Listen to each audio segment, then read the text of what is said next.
Hey, welcome back to the podcast. In this episode, Greg and I are answering some often asked questions about how to get your spouse on board. This could be getting them on board with your big dreams and goals, or simply on board with the process of growing and improving. There's nothing worse than starting to learn, grow, and develop as a person, and then to feel that your spouse is being left behind, or even worse, creating their own self-sabotage.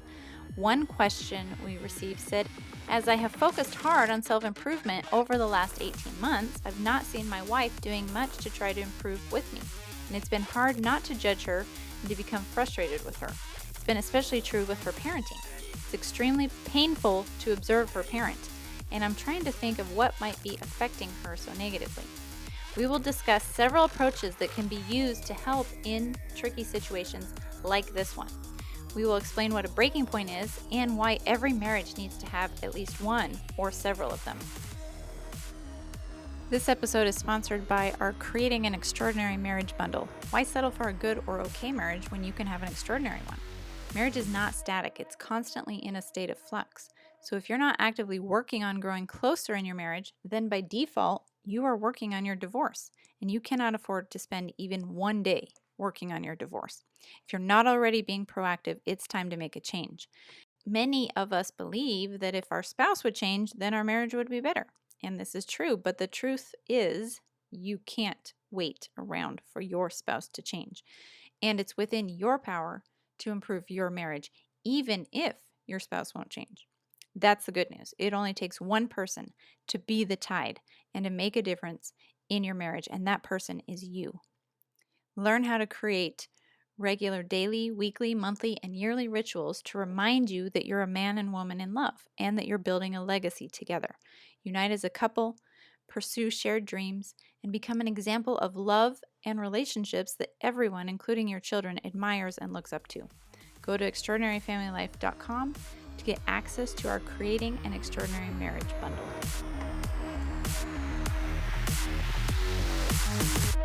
Here we go. Buckle up. This one's going to be a doozy. Because it comes up all the time. It's super important. We have some answers, but I don't know that we're confident that we have the answer.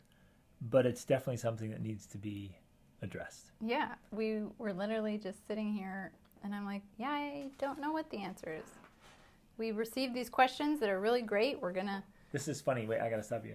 I don't know what the answer is. We should make a podcast. I know. Exactly. I have no clue what the answer is. Let's record it and make a podcast. But it's something that comes up a lot. In fact, it's one of the most common questions we've been asked over the years is, how do I get my spouse on board with what I'm doing, what I'm interested in? And somehow that usually relates to growing, improving, making life changes. And that's what we're going to talk about today. So the feeling or the frustration or the direct question is often, how can I help my spouse improve? Or it often comes in the variation of like, man, I've been really growing. I've been working on myself. Mm-hmm. I'm really making some changes. I would love for my spouse to grow with me. Mm-hmm. And that doesn't seem to be happening. Or it's also, I've got some big dreams and goals that I want to achieve, and my spouse is not on board with them. Because it requires Both growth of you. and change and transformation. We Yeah. both have to work together to get somewhere, and you can't do it alone. Mm-hmm. And especially in a family unit, it's significantly harder or leads to conflict when they're not both on board. right. And resentment, Mm-hmm. frustration, loneliness. There's some pride that can slip in there of like, hey, now I'm awake, you should wake up. Hey, I'm growing, you should grow. So some pride can sneak in, but sometimes it's just pure, genuine love. I love you so much. I want to go somewhere. Please come with me. Come with me because it benefits me. It benefits us. It benefits the kids. It benefits you. You'll be a better, happier person if you grow. Right. So those of you who are listening who are like Rachel and me, like we are just crazy passionate about growth and improvement and learning. And we realize that not everyone's like that. Not every marriage or relationship is like that. And so that is where it's unique for us, and that is one of the reasons why we don't necessarily know all the answers, because we were attracted to each other because we both had this love of learning and growth, and we recognized that in our 20s and said, yeah, I want you. So that gave us a unique advantage of wanting to grow together. Exactly. And we have grown together. I mean, we are vastly different people than we were when we got married, but we've taken the growth journey together, so it hasn't driven us apart. It's actually brought us closer. Because if we can visualize that for a second, that's where so much pain, resentment, frustration comes from, is when one spouse really starts to take a path of growth and the other either stays stagnant or grows slowly, or in some rare cases kind of digresses. That creates this chasm in between the couples that's really hard to reconcile. And very so painful. We acknowledge that this can be really painful and difficult. But that being said, there is definitely one area in our life where we did not start out on the same footing and was a source of contention for many years, and that was the area of exercise. Because when we met, you were very much into exercising. I mean, it was a very important part of your life. In fact, it had been a therapeutic part of your life in your teenage years. And it was critical to you. I was on the other side of, like, I don't think I'd ever exercised in my life. I had a deep abhorrence for sweating. To sweating. I still don't like to sweat, I'll be honest. Okay, and so that was something, if there's one area where we can relate to what this looks like and feels like, it's definitely in that area. And so we understand that a lot of couples have that, but in multiple areas of their life. And saying that doesn't mean we see eye to eye on everything. But because of our mutual foundation on principles of growth in general, it's made it easier for us to find solutions to problems because we do share that foundation. And occasionally, perhaps there won't be a solution to certain things. And so you'll have to think through and make some decisions around that, of like what that means if there legitimately may not be a solution. I'm going to say pretty boldly here and confidently, there's usually a solution. Like, there's usually a solution. It's a rare instance when there's just legitimately not a solution. And it does happen. But for the most part, there are solutions. And we'll get into that. But, like, there's so much you can do and ought to do and perhaps have to do before you just say, hey, there's no solution to this. Well, and when you say no solution, are you talking about that, like, divorce is the solution, or the solution is you just have a less fulfilling relationship than you could have otherwise? Yeah, so I guess that's the individual decision of, like, you have to decide, okay, if there genuinely isn't a solution to this one thing, do I just accept it and deal with it and adjust myself to it? Like Frankl said, like Viktor Frankl said, if when we can no longer change our circumstances, we are left to change ourselves. So that's an option. Or, yeah, you settle for something that's less fulfilling because that would have been a major part, but it's not. Or do you say, you know what, that's a deal breaker for me, and I would end the divorce. I'll end the marriage and get a divorce over this thing. And we certainly have seen that over the years. We've seen couples who get divorced because one spouse starts growing and pursuing big dreams and goals, and the other one doesn't want to. And it does lead to divorce. So, I mean, that is the harsh reality of the situation and circumstance. It is hard. It is real. But we're going to, of course, focus on what can be done. Yes. Because obviously don't jump to that. We're not saying jump to that. This is not an episode about leading to the end. Why you should get divorced. This is a chance to hear, like, really lean in. And we're going to give you some tools and strategies, some philosophies and mindsets of how to build an absolutely extraordinary marriage. You guys know how passionate we are about this and about family. in fact, Rachel and I recently have been discussing with the new year and all the big goals we have. We're really narrowing in our whole focus and the gigantic emphasis to help you and our followers and subscribers like really build the framework, the systems, the structures all around family. So and Rachel's and I am too super passionate about education.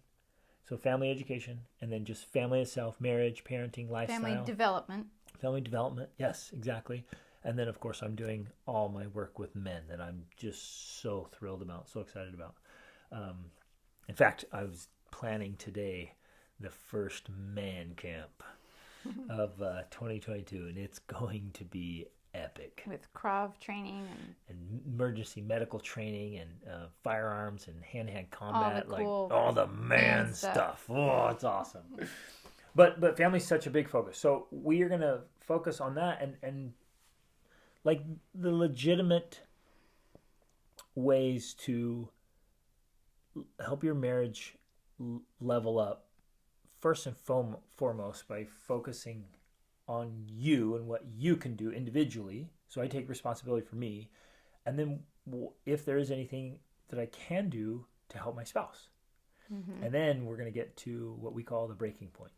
Yes. I think marriages need to have an established breaking point. And sometimes they'll have more than one breaking point. Right. You could have lots and lots of breaking points. And we're going to talk about this. And so you really want to hear this part because I really think they are critical to the growth of a marriage. So that's going to be cool. Yeah, we'll get into that. We'll talk about that. I know later. It sounds counterintuitive, but I think you're spot on. Yeah. Okay, so first and foremost, number one, you have to grow. And you have to improve. And you have to make yourself better.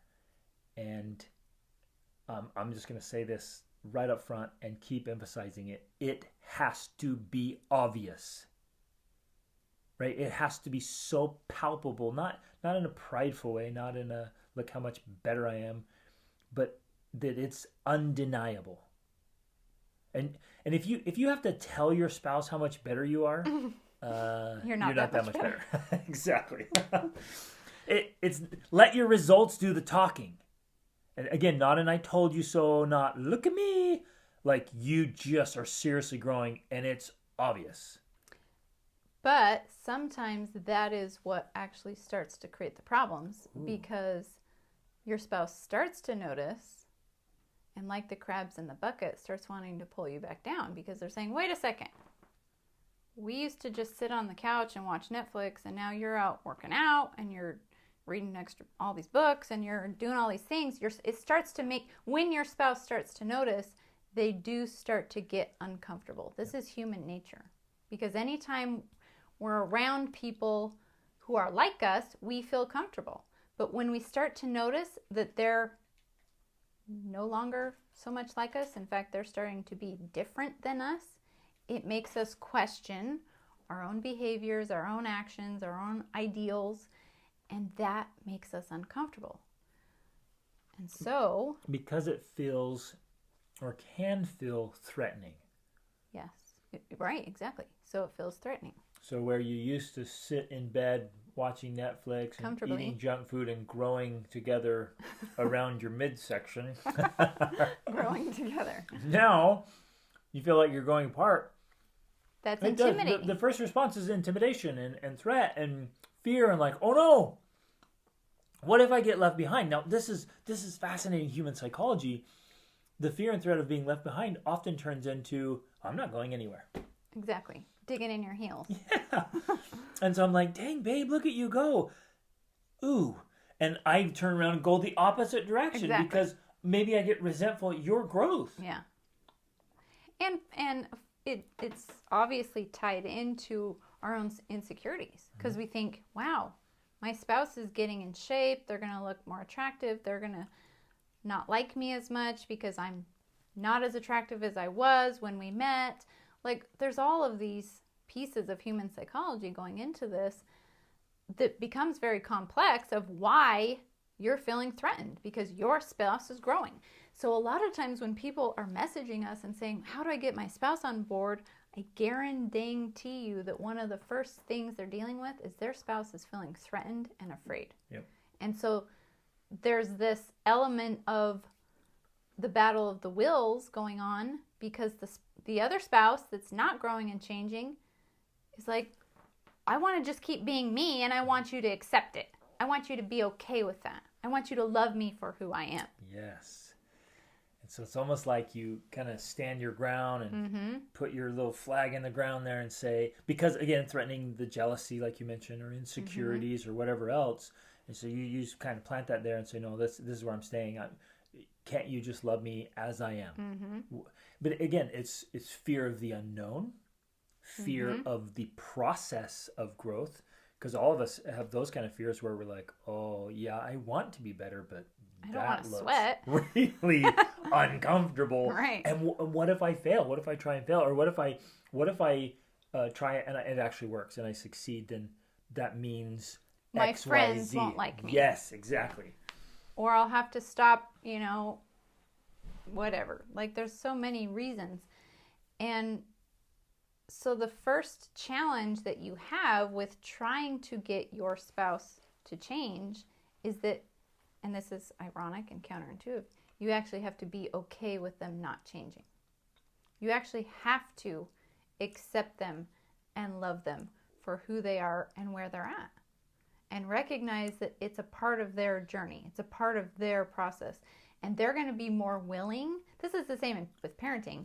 They're going to be more willing to look inside at what it is they really want when they feel like they don't have to be on the defensive with you. When they're no longer trying to justify their position and justify why they should stay where they are and the way they are, it provides this space for them to look inside at what they really want. And when they look inside at what they really want, they realize that they do want something different. They do want to be better. They do want to be healthier. They do want to be more excited and enthused by life. But there's no space to do that when they feel like they're constantly fighting you about whether they should get better or not. And the great irony is they will fight you. Even I think the vast majority of people know they need to be better and they want to be better, even if they're fighting you. So let's assume that your spouse knows they need to be better, wants to be better, but is fighting you for some other cause. Like, it's like Rachel wants me to be better and I'm pushing back. But let's say, for example, I know men need to be needed by their woman, right? It's one of these things like, not in this... We just need, I need Rachel to love me and want me and need me, right? It's just this kind of manly piece. And if I feel like she won't need me, doesn't respect me, that's a huge one, which I think will be an element on its own thing. Like if she doesn't respect me or I somehow feel threatened in that connection or her acceptance of me. If you feel like I only need you and want you if you get better, right, then that feels vulnerable and intimidating and if I'm fixed-minded about it or insecure about it, instead of going, wow, I better level up, you're like, go jump in a lake. I don't need you, right? I'm just lying through my teeth. Right, and saying no, I'm out. No, I whatever. If that's the condition of your love, right? And I'll literally just lie through my teeth, and like be incongruent and insincere in my own truth, like my inner my inner knowing, and it's like this self-sabotage that people do, which is so fascinating. Which is like rebellion itself in a way. I mean, rebellion often, and I'm speaking from experience because I was a rebellious teenager. Rebellion happens because you're trying to get back at whoever's holding power over you, but you end up doing things that hurt yourself. It's that self-sabotage that you're talking about. And that dynamic plays out in the marriage relationship in a situation like this because the one spouse is growing and improving, and now the spouse who's left behind, so to say, feels that you have some sort of power over them in that you want them to be better, and now they have to fight that, and they have to try to get back at you for that, even if it hurts themselves. So part of the fight back is self-sabotage. Oh, Like, absolutely. It's this really weird thing we do as humans. Like, I'll hurt myself in order to try to get back at you, which is Because I know so it will silly. hurt you too. Right. So if one thing that may work, I think is what we're saying here, make sure your spouse knows how much you love and adore them. Yeah. This is really a place of acceptance and love. You have to remove that element. I think that's one of the key pieces Wait, to remove this. what elements? Sorry. Clarify that. Remove the element of power, this power struggle, this competition. There has to be a genuine love and acceptance. And that's hard to do because we think, well, yeah, but I want them to be better because that'll be better for all of us. And that is true. That is the truth. But the other side of that coin of truth is that they are lovable as they are. You have to have compassion for them. You have to have acceptance for them. You have to fully, well, I already said acceptance, but really you have to fully accept them for who they are now. And if they never changed, still just love them. That, interestingly, that feeling of acceptance will often open up the pathway to growth. Exactly. Yes. They feel, okay, I don't feel threatened here. I feel accepted. I feel loved. Okay, that means I'm not at risk if I give this a try. Exactly. Right. So we're trying to remove the elements of risk. Yeah. And when we had our own thing going on with exercise, I know that for me, the first time I ever really considered doing exercise was when I finally felt like you just accepted me not doing it. When I finally felt like this power struggle was over, then I was open to, okay, well, actually, do I want to exercise? Because before it was just a matter of, Greg wants me to exercise, so I feel this pressure to exercise, and I don't want to do it, so I'm not going to do it. And especially if I'm mad at him, I'm not going to do it. Like, that's the whole dynamic going on there. But once you remove that, that's no longer happening, and now it's just between me and myself. What do I want? Do I want to be healthier? Do I want to be fitter? Do I want to be stronger? Well, yeah, I do. So I need to take charge of that. I need to do something about it. It's not about me and Greg. It's about me and me. You said something there that I think is so insightful. You said, especially, I wouldn't do it if I'm mad at him. And often we allow ourselves to get angry at our spouse simply because our spouse wants us to do something. Mm-hmm. And it's usually because we know we want to do it too, and Right. we're angry at ourselves, Mm-hmm. right? One of the most common things I see in myself and in the people I work with is we just have this kind of inner compass that we know when we're living below our potential. Mm-hmm. We don't like ourselves. No. And if your spouse picks up on it and happens to mention something, oh man, they just hit the I don't nerve. like you either nerve, Mm-hmm. right? Which they're not necessarily saying that, but it's already tender.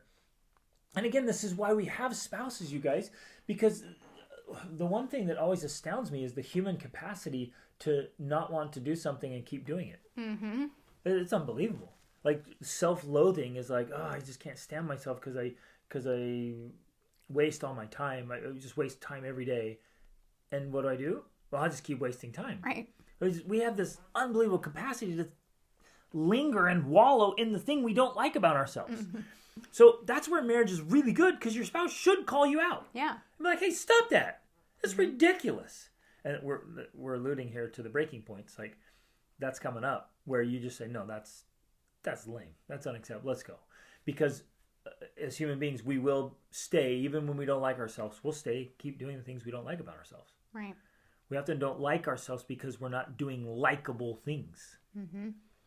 But when we have our spouse to blame, Ooh. and use as an excuse, and I would notice that about myself, early in our marriage when I didn't want to exercise, but if I was upset with you, it was that much easier to not do it because Absolutely. I had another reason to not do it. And so you have to remove that dynamic that's going on here, or else you're actually making it easier for your spouse to not do the things that they know they should do but are resistant to doing. Yes. Okay, which brings me to another viable option.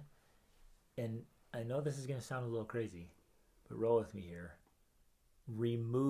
Strategically remove any reasons for your spouse to be angry at you or resentful towards you or anything they can use against you. Again, this comes back to what I was saying earlier. It's like when you level up so much, it's so obvious.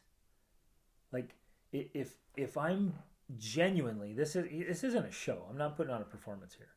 If I genuinely am becoming the absolute best husband I can be to Rachel, then I'm just simultaneously removing any excuses or reasons for her to be upset at me. Mm-hmm. You guys get what I'm saying here? And you have done a genuinely good job at doing that, because I have very few reasons to ever be upset at you because you are just such a great husband. I was not fishing for that. I know, but I you. just have to say it because it's true. And it's I want you to strive to be your best self. And the more you do it, the more your spouse will want to follow along. Because what Rachel was just saying is like, if we have something, let's say I do something really annoying, and Rachel keeps asking me not to do it, but I keep doing it. Now she's got leverage, right? What's the word? She has something there to hold on to, mm-hmm. right? And so when I'm like, hey, babe, why don't you do this? Oh, yeah? Well, I asked you to not do that, exactly. And you keep doing it. And I'm like, that's totally unrelated. Doesn't matter. It's related. There's whatever you call it, leverage or ammo or whatever. Your spouse. If you give your spouse something to beat you with, you're gonna get a whooping. I'll use it. You know what I'm saying? So the more I level up sincerely and authentically, and Rachel's gonna test it. Here's another piece. If ever I say I'm going to change or I'm trying to change, you can guarantee your spouse is going to try to test that. Be like, oh yeah, really? Mm-hmm. You're going to change? Let's see how long that lasts. Yeah. I've heard this before. But when you change for real, it's no longer a leverage point against you. And this is so weird that we have to talk about this, but this is true. Mm-hmm. It's true in human. Just in humanity and in marriage. But if you're just helping out and being kind and being good and doing all the things you want to do and need to do, if you're fulfilling all your spouse's needs genuinely, they have nothing to hold against you. Yes, exactly. That's what I'm getting. And if you remove all the things they can hold against you, then they are left genuinely to themselves. Right. It's like, hey, this is on you. Yeah. I love you. I accept you.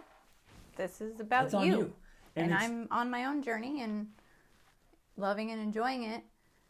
You've got to take your journey. And I'm not giving you any more reason or excuses now to not come along and grow. Mm-hmm. Whereas, again, I can see this in my mind. I see it play out all the time. If I'm just being kind of a lazy dad or a disconnected dad or a poor provider. Not helping out. Yeah, I don't help around the house. Let's say I'm a poor listener. I know this one's gigantic, gentlemen. If you suck at listening to your wife, then you can just kiss goodbye any hopes of her wanting to grow with you. Yeah. She needs that listening element in order to grow. Yeah. From her spouse. She needs that listening support. And she needs that in order for her to want to grow with you. Yes. So there's a perfect example. If I don't listen well to Rachel, that's this this block that she can Right. use if she wanted to say, no, I'm not going. Well, and I think this brings up another point that's a key element to this whole issue, and that's that if your spouse isn't changing or doesn't want to change, besides everything we just talked about, part of that is because there's likely some needs that are not being fulfilled. There are very likely some dynamics in your marriage that are off, that are making them feel unfulfilled, unsatisfied, unheard. And that's going to be a huge barrier Absolutely. in their growth and development because of everything else we already mentioned. Absolutely, 100%. Now, some of you might, in your logical brain, might be like, well, what does that have to do with this? Everything. Yeah, it's all connected. So, major points there. So, on one side, what I was saying is like, remove all the excuses by being your genuine best self. And on the other side, what Rachel's saying is, make sure you're doing everything you can to really meet the needs of your spouse. If your spouse has all of his or her needs being met, like that, they feel safe, they feel Yes. supported, they feel secure, and from that place of security, they're able to look inward and say, where do I need to go? Who do I need to become? and they want to. And they Like, want to. I want to level up because right here, all of my needs are being met. Exactly. So another piece of this pie that is so critical is you have got to make sure you are meeting your spouse's needs. Mm-hmm. This is a major piece right here. So if anyway your spouse is feeling neglected, accurate or not, Right. like I know a lot of men, if they feel like they're not having their sexual needs met, and again, I intentionally use the word needs. I mean, we could get into that, right? It's not survival need. He'll die without it, but your marriage will die without it. I promise you that. Or if her need to be heard is not met. I mean, there's quite a few needs. We could get into that, but if the need isn't being met, that is a leverage point for resistance. If nothing else, it's a wedge Yes. between that connection. Yep. And the connection is key to the shared growth and development. Yes. If that's missing, if the wedge is there, then as you grow apart instead of growing together. So you have to remove the wedges. Yep. Okay, so if you're sitting here, and I'm gonna suggest that all of you do this, whether your spouse is regularly, whether this is an issue for you, like you feel like you're going, or your spouse feels like they're going and you're not. I think this affects every marriage. I really do. One way or another, it affects every marriage. Even if you're like if you feel like you're really growing together, I want you to just pause and take this podcast as an opportunity to really reflect on this. Where do I need to level up? That's just been just a nag. Subpar. It's been subpar. Maybe your whole marriage or just recently. Where am I not meeting needs? And ask. Don't be afraid to ask. Just be like, babe, what needs and wants and desires do you have that I'm not meeting? And then be willing to really listen and read between the lines and not just completely discount it as being irrelevant or unnecessary, or because very often when someone brings something up, even if on the surface it seems inconsequential, there's often something deeper connected to it that it's representing. Yep. It's the symptom of a deeper problem. And in all likelihood, this has come up multiple times with couples I've coached and individuals too, where there's something that's been going on perhaps the entire marriage, or for years or decades. I had a client recently who's like, yeah, I've been kind of slacking off in this area for the 20 plus years of marriage. And my spouse has reached a breaking point? No breaking point, but has consistently brought it up again and again and again. And like, I know it has been painful to my spouse. And I'm like, well, okay, right there.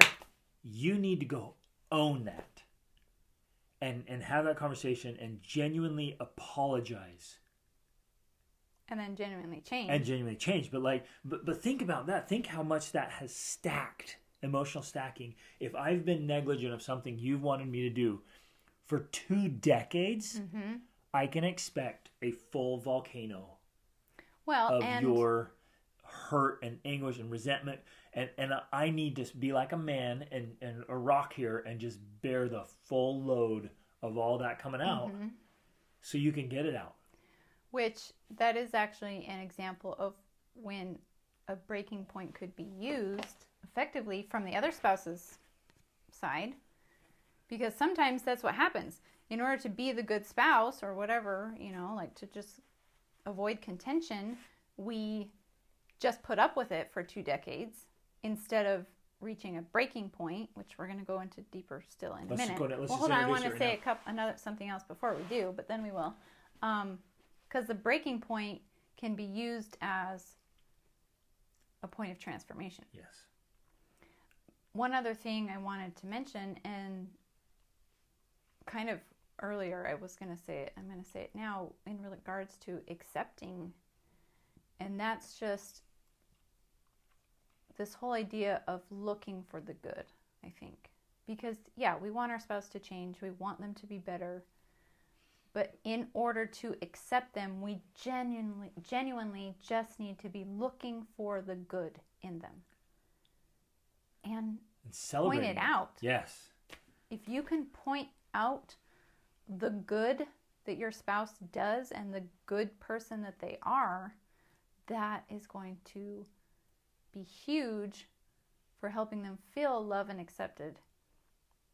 And then helping to provide that space for inward reflection. Yep. And using positive reinforcement and complimenting and praising and acknowledging, that is fuel for positive growth and development. Right.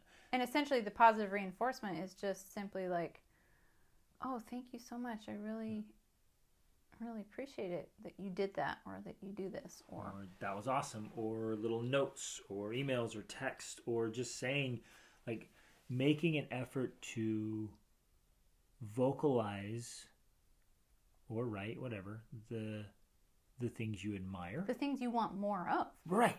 So you're looking for the good, and I want more. Like, I admire this about you. I respect this about you. I want to honor this about you. Like, you're always so good at that. And don't underestimate how much your spouse wants to please you and wants to make you proud. Where instead what's happening is you're spending all this time pointing out where they could be better, what they could be doing different. And so they don't feel that love and acceptance. They don't feel appreciated. And so that's why they dig in their heels and are rebellious. So if I were to take a guess, if this was a challenge in your marriage and I went in and just kind of was a silent observer, I would guess that this is one of the very first things that need to happen is more positive communication, less negative communication. Exactly. And we see this in subtle ways all the time. All the time. In almost all relationships of people we interact with. There's just very subtle ways where the spouses are, quote unquote, tearing each other down. It doesn't seem like that to them, but they're emphasizing the negative instead of the positive. And we've seen it. We've seen it in interactions with people we travel with all around the world, and even on our trips. I mean, we get to observe this a lot. And so if there's loving connection, if there's touching and hand holding and signs of affection and acceptance, words of affirmation and praise and acceptance and love, like, that needs to be happening a lot. Every day it needs to be happening again and again, multiple times, for your spouse to feel like, I'm okay, we're in a place I can chase down some growth.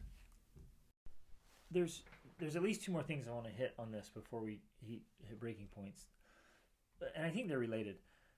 One is, be respectable. The more your spouse respects you, the more likely they are to follow your lead in growth and change and development, like making transformations.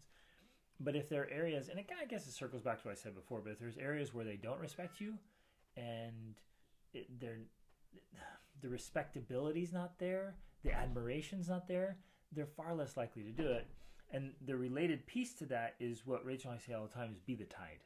Mm-hmm. You want to be, when the tide comes in, it lifts all the boats. You want to be the tide in your family. You want to lift all the boats. And we've been teaching that for years, and the families that do it, they come back like, it's amazing. I never expected, like, the change is happening. I'm just leading the way. But it has to be done with diplomacy. Yes. And tact. You can't go in and be like, I'm growing, why isn't anyone else growing? That's not the tide. Because true respectability comes naturally. It comes by watching someone do things that are respectable and inspiring.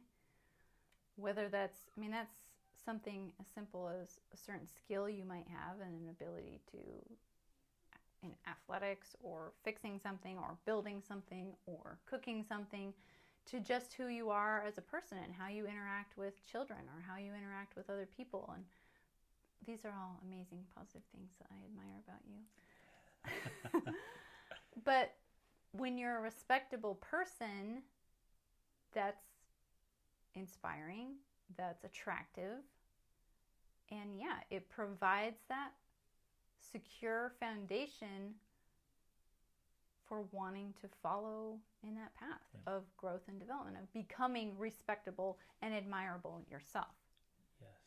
Now, I kind of feel like I want to touch on something here that is a key point, and I know that it's a challenge in a lot of marriages, and that is the aspect of money and providing. And I don't know. I just feel like there's people that need to hear this, and I think we're even trying to articulate it ourselves still. But it's this idea, especially from the wife, that she has, especially if she's not an income earning member of the family, which isn't always the case. There's plenty of 2 income earning families. Some of them, the wife is the income earner. But if she feels like she doesn't have the funds, the money she needs to do the things she wants to do, she feels powerless. And that's a big inhibitor. That's a horrible feeling. It's a horrible feeling. It is.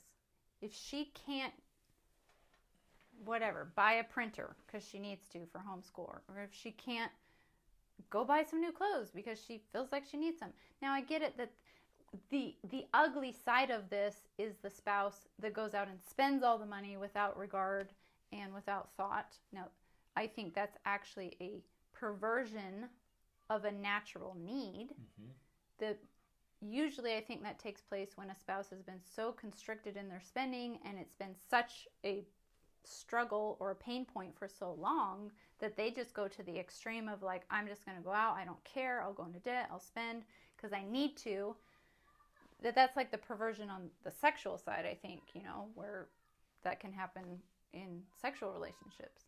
But it's this delicate balance where a woman needs to feel like, and I'm speaking for women mostly because that's my experience and that's what I've seen, a woman needs to feel like she has the money that she needs. And if not, she starts to be resentful for the spouse that's not providing it.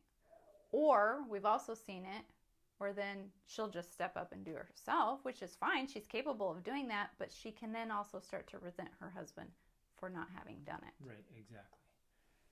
That is a very common issue.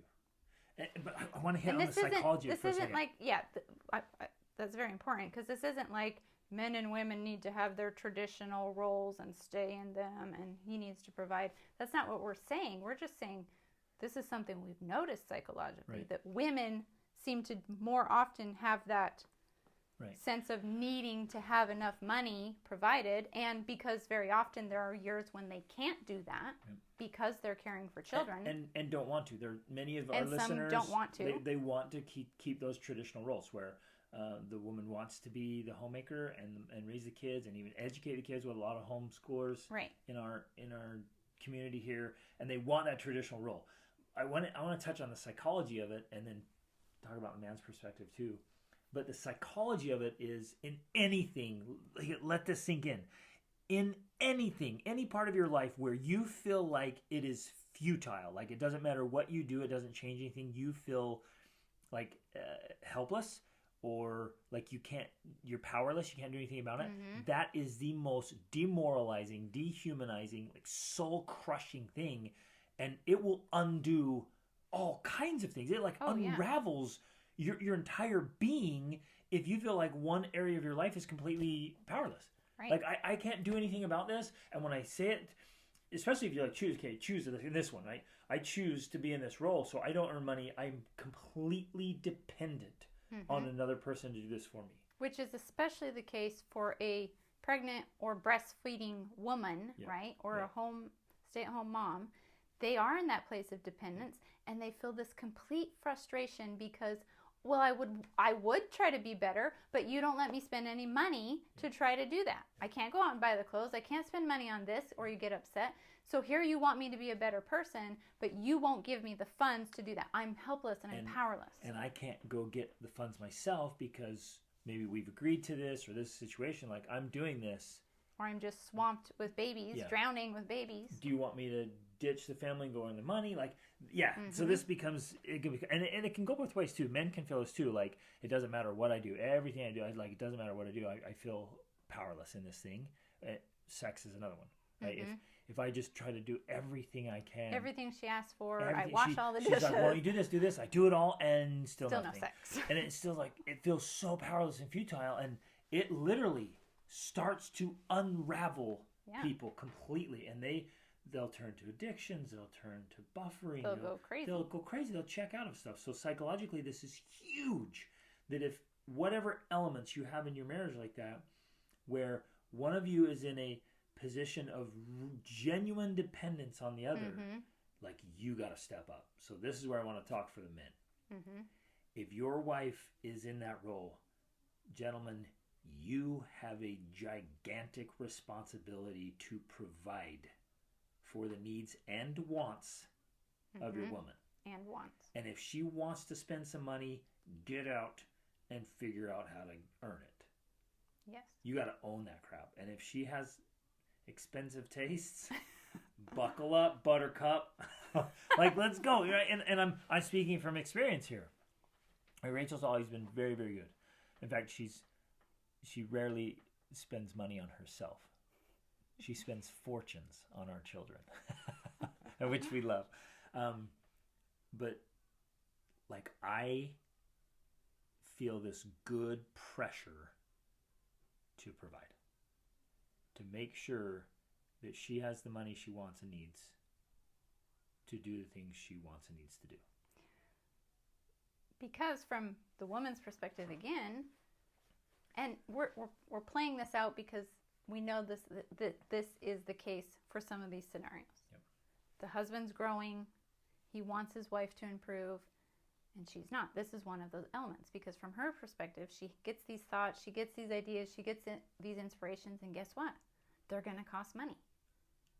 And so then she has to go to the husband to ask for the money, and he says no, because he's going through his logical brain of, well, it just doesn't make sense, or this or that or the other.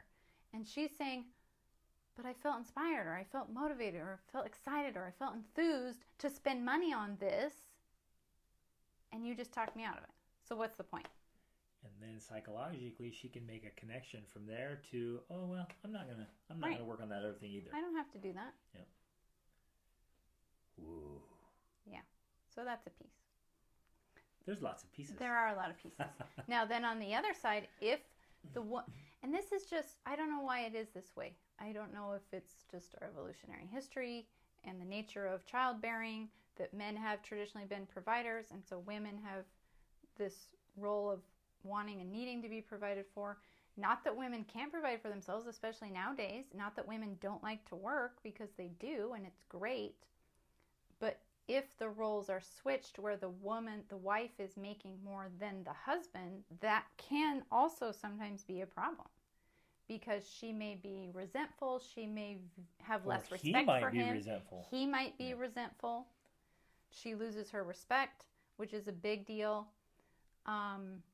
He now feels in that place of helplessness of having to go to her to ask for money to spend on things he wants. So either way, it can provide a challenge, and you have to be aware of that because it's going to play a part in this whole, hey, why don't you get on board with growing with me? If they don't feel like they're in an equal spot with you, financially being one of those, it's going to put some friction on that. Yep. So get clear. Have these conversations. Yeah. I guess I know not all relationships are at a point where you can have these conversations. Well, but this have brings the us conversations. to the breaking point, which is important. Yeah. And I think this ties right in because, like you're saying, have these conversations. Well, many of us avoid having these conversations because we don't want to have the contention. We don't want it to get ugly. We don't want to deal with the actual issue at hand. We'd rather just go along to get along. We'd rather just smooth things out. And what we have seen in the long term, that's not a great strategy. In fact, that is a damning strategy in that it's preventing your growth and development. The very best thing that you can do, and I think this is a strategy we've taken on that I think has worked great, the very best thing you can do is get to the heart of the issue as fast as possible, even if it gets kind of intense or uncomfortable. The faster you get there, the faster you can resolve it, the faster you can move on and actually keep growing. Yes. And so the breaking point essentially is that just very often it looks like a very intense, uncomfortable, probably tears conversation. Now, sometimes fighting, for us, it didn't necessarily include fighting, although there was plenty of heated disagreements. I have to throw this in there. It does not, and I would say must not, turn to insulting. You can disagree. It can get intense. This is not, you don't An excuse. tear people down. It's not an excuse. It's not a reason. It's not justification. Don't tear each other down. Don't insult each other.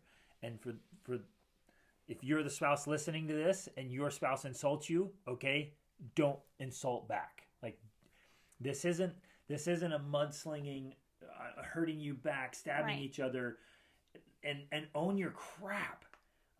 Well, circle back here. Like if we get to a breaking point and we lay down a line, either you to me or me to you, like be ready to unload the whole thing. If your breaking point might unbreak the dam. You have or to open be ready up the for volcano. That. And I am going to say that it is going to bring out the phrase we use is the rats in the cellar. Yep. It comes from a quote from C.S. Lewis that if you run down into the cellar and you flip the lights on, you'll see all the rats go scurrying. Where if you go down slowly and you make lots of noise and you give plenty of heads up, the rats are going to hide long before you get there. It doesn't mean there's no rats. When you get to a breaking point, it is going to bring out the ugly stuff. And so unfortunately, a part of that may include some ugly stuff because it's going to get brought up. Yeah. If you've been in the habit or if you've been raised to yell, scream, fight, throw things, that's going to come up and you have to learn how to get past that and find a new way to communicate. Now, the reason you haven't done that yet is because you usually have avoided it because you don't want to face that. The key is to develop new strategies so that you can disagree, you can have these hard conversations without it turning to the super ugly stuff. Yeah. I'm thinking here of this imagery. Rachel and I talk about facing the abyss, right? Or like Carl Jung talked about facing the shadow. This is an example of facing an abyss of when you get to a breaking point and you set a standard and like one author said, you put your foot down not on top of your spouse's foot, but you put your foot down. And it's important. It is. It's important in marriage. Like, I got to have some boundaries here, and I've got to put my foot down. Now, be extremely careful, please, and thoughtful about where you put your foot down. Yeah, think about it beforehand before you put it down. Don't put down your foot about something that's really insignificant or inconsequential. Right. Like, make sure it's a big deal. When you drop your foot, it better be for something that matters. Yeah, so it's essentially, you're reaching this point of saying, no, we are going to have this conversation. Yeah. We are going to talk about this. We're going to get to the bottom of this. Now, part of that, in doing this in a wise way, is making sure that you're going to have the right space and environment to do that. Like, the worst time to reach a breaking point is on the way to work, when the kids are getting ready for school, in front of all of them. Like, right. That's horrible timing. That's not the time to have this type of conversation. You need to know it's coming, and you need to have a time and space to do it. So maybe you put the movie on for kids. Maybe you go away to a hotel. Like, know it's coming. Know you're going to have this conversation. And don't, like, blindside your spouse with it. And, yeah, don't blindside your spouse, per se, unless they are absolutely resistant to it, won't do it, and then find a way to corner them, if you have to, somewhere, to have this breaking point conversation, because they need to happen. And we have seen how absolutely powerful and transformative they are for your marriage when you can have those conversations and then make it through the chaos to the other side. And it's a messy process. It is so you messy. Are going into the abyss. You are going into the chaos, and you're trying to sort out what in the heck is going on. How do I feel? What do you feel? Why? Where does that come from? And what do we do about it? And I have to be able, if I'm going to do this and face the abyss, if I'm going to put my foot down, or Rachel puts her foot down, right? I have to be able to articulate. I was going to go on the receiving side. Yeah, I was going to receive. I have to sit here and be able to receive whatever is in her heart and mind. She has to be able to say to me whatever she needs to say, and I need to just listen. Painful as it might be. Oh man, painful. As defensive as I might want to be, or whatever. I just need to just let it all out. But I got to be man enough to hear it. Yeah, but on the other side of that, I shouldn't be intentionally trying to say things that are painful. Right. I should just be trying to speak the truth as honestly as I can. Right. Diplomatically, right. If I can, but I'm also not going to soften it right. too much if it's kind of harsh or right. rough around the edges. So again, thank you for pointing that out. This is not your chance to be manipulative or attack. To say things that you know will purposely hurt. You're not stabbing. You're drawing a line in the sand. So use your stick to draw a line in the sand, not to poke it at your spouse. Like, that's not what this is for. But yes, we are advocates of drawing a line in the sand, getting to a breaking point, putting your foot down. We've seen so many marriages just drag on and on and on in mutual misery and resentment. The same repeating cycles of fighting and making up and talking and with nothing ever really getting resolved. And we have said before, like I said to Greg, they just need to have a breaking point. Like, they never actually resolve the issue because they never go to the ugliness that's there to face it and deal with it. Yep. And if you never do that, it never gets resolved. And you perpetuate ongoing misery for decades. So you have a few good weeks or months, and then back to the problem, and then a few good weeks, and then back to the problem. And so you're just oscillating back and forth, flatlining, and you're never on an upward incline towards an extraordinary marriage because you're just constantly dealing with the same problem again and again. And so you're in a flat roller coaster. And over. It's just it's pathetic. So you have to be willing to face that abyss, own it, and be your best. This is all good stuff. Not easy. No, it's not easy. Pain-free. And especially the breaking point conversations. Yeah. They're not easy to have. They're not comfortable to have. They're challenging. They're very emotional. because you're dealing with deep-seated emotions on both sides. And sensitivities. They're very confusing. They're very unstabling. What's the word there? I don't know. It seems destabilizing. Is that the word? That's good. Okay. Destabilizing. They're hard.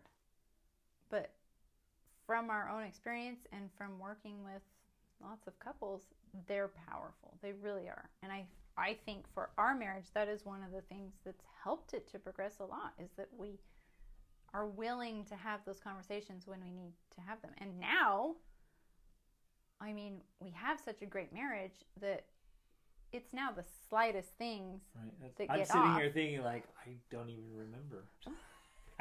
Yeah, it's usually things that are very slight, and we're usually very quick to get to, okay, let's talk about what's the deep issue here. And we'll talk about it. Because I wanted to bring this up, actually. When we started our marriage, you guys, I think we were still dating when I said, hey, babe, I will never ask you to love me as I am. Mm-hmm. Like, that's my standard. I have no intention ever of staying as I am. And it would be absurd for me to ask you just to love me and accept me right where I'm at. Mm-hmm. Like, I haven't gone anywhere yet. Like, I got some growing to do. And the idea was, yeah, love me where I'm at, but only because that's where I'm going. I'm never going to just settle into my own little pit of mediocrity and say, just love me right here. Because that's pathetic. That's selfish. It's low. It's inconsiderate. It's inconceivable. Like, it's ridiculous to me. They're like, no, this is just who I am. Why don't you love me? That's lame. So we had this agreement early on. Now, if you didn't have that agreement early on, you can have that agreement now. You can start over and say, let's grow together, babe. Like, let's not settle for an okay existence. Let's not settle for a good marriage. Let's go somewhere. Let's see who we can become together. And Rachel was just such a champ.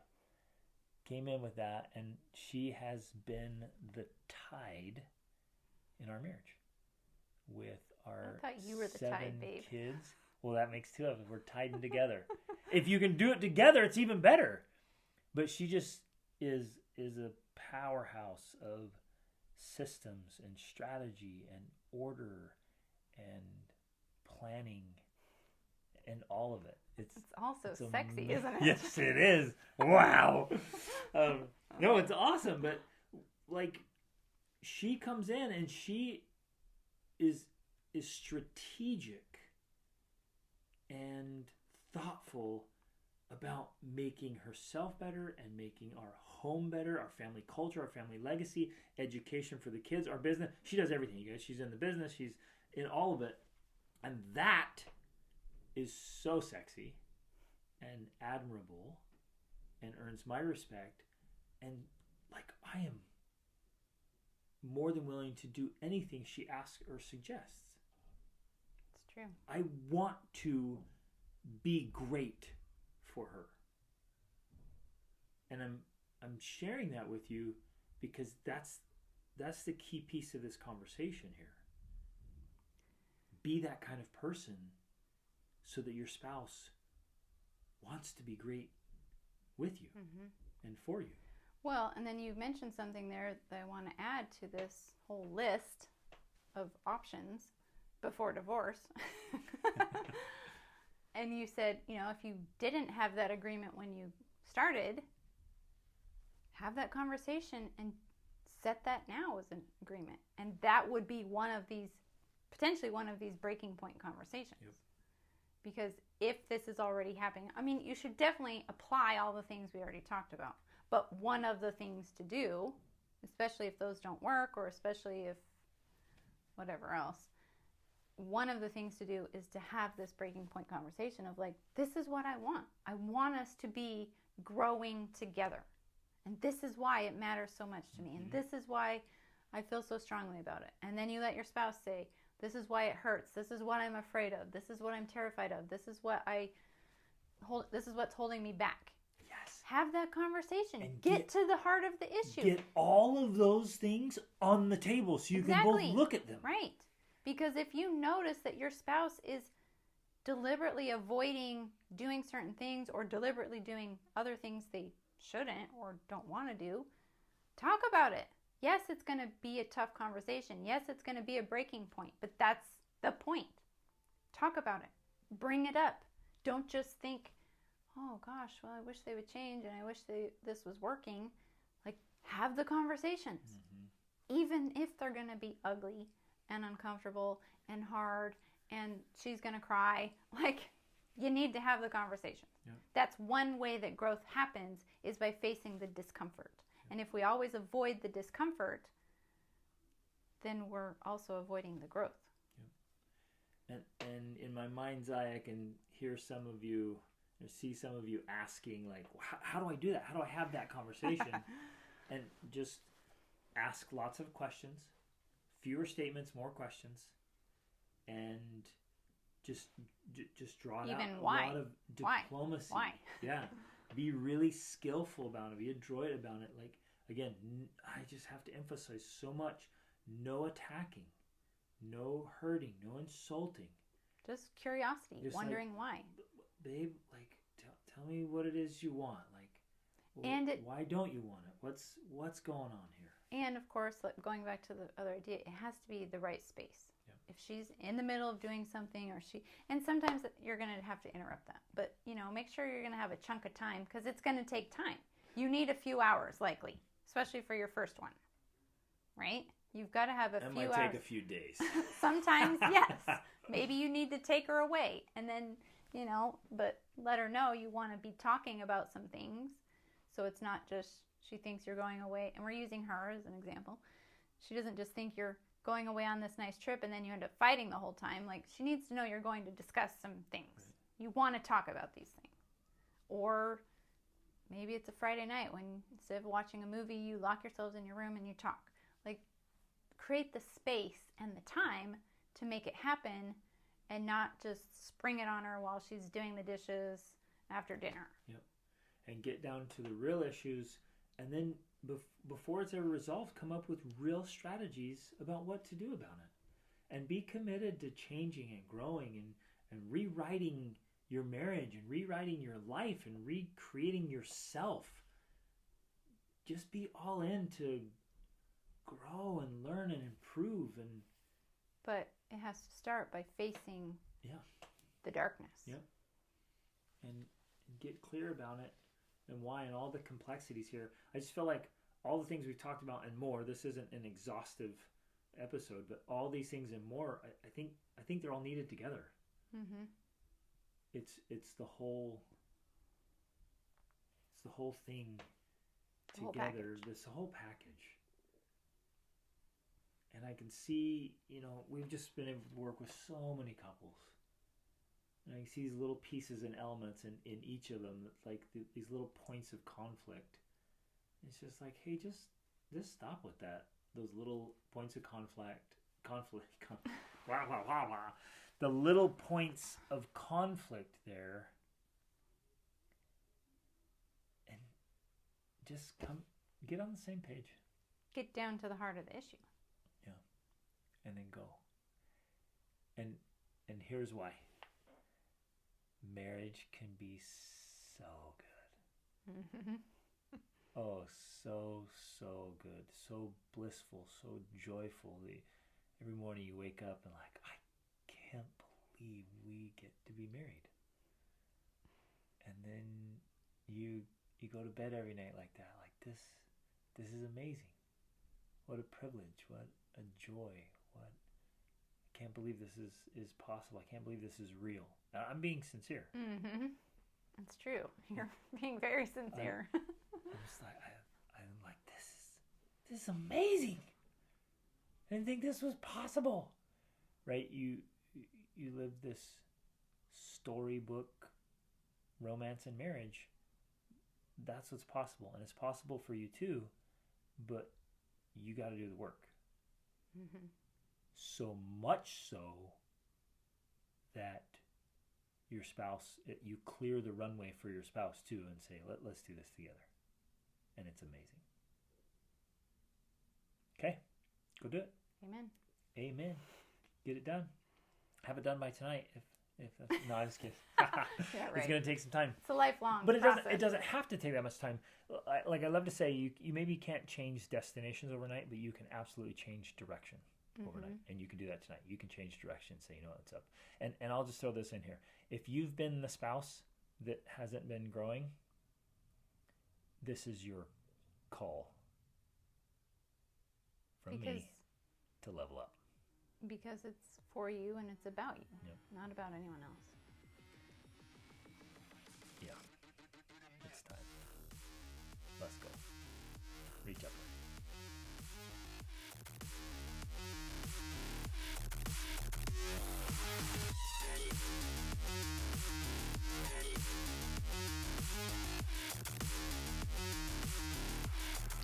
Thank you for still being here, and thank you for listening to our podcast. If you find value in it, will you do us a favor and please leave a review on Apple Podcasts or any other podcast player? And if you are ready to take the next step in leveling up your family life, please visit extraordinaryfamilylife.com. You can find courses and challenges and workshops and coaching in marriage, parenting, money, manhood, and don't forget that Greg has his Be the Man Masterclass, where an elite tribe of husbands and fathers connect with each other to help them unlock their untapped potential and to finally attain the results they've been struggling to achieve. Plus, they have amazing and fun man camps that you get to join when you are a member of the masterclass. Go to gregdenning.com to learn more.